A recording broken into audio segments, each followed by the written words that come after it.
المنتج السعودي خالد الراجح منور الدنيا مع الفنان كريم التونسي. قول كل يا حبيبي نور، اليوم اسعد يومي، وجودك شرف كبير لي، ودائما انت طاقه ايجابيه.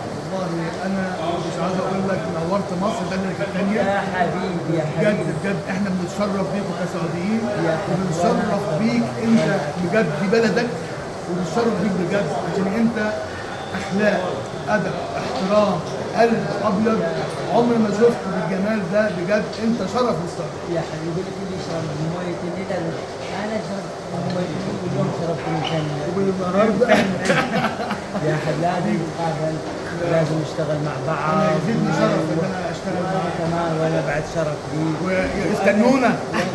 اكيد استنوا، وانا سعيد من هذا العمل. انا مشترك معانا نجوم كبار مش في مصر، في الوطن العربي كله.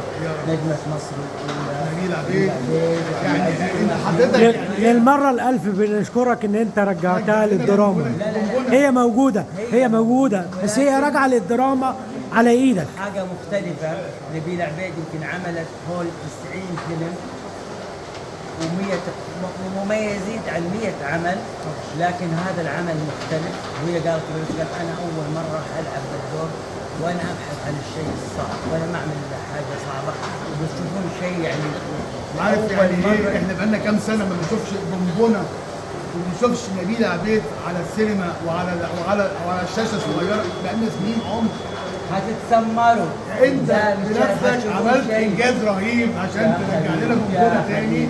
لا اشكرك واشكر بجد هيئه الترفيه، واشكر السعوديه باكملها، واشكركم جميعا. انتوا غيرتوا لنا مفهوم بجد السينما في مصر. يا حبيبي انتوا مدرسه، احنا نتعلم منكم. انتوا اخواتنا. يا حبيبي ونفضل طول عمري شرف بيك. وعدني معاك خلاص. اهو. شكرا انا معاك في الفيلم ده، المسلسل ده. الانسان هذا من اجمل الناس حبيبي استاذ شعراوي من انظف الناس. القلم يا حبيبي، هذا ممكن يا حبيبي من درجه واحد في الصحافه. سيد شعراوي يكتب عني سطرين انت تاخذ جائزه نوبل. سيد شعراوي. نبيل عبيد عرفتك قالت لك ده سيد شعراوي ده. ايوه ده العمود. ما فيش فنان ولا فنان في مصر بجد قسما برب العزه الا ما سيد شعراوي هو اكتشف 3/4 نجوم مصر كان سيد شعراوي على الشاشه. وينكر هذا الموضوع يبقى نكار الجميل. نكار الجميل وهو شخص ما يفهم.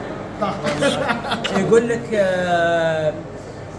حبسوا المحامي، لا ايه، براءة المتهم وحبس المحامي شهرين. حبيبي شكرا.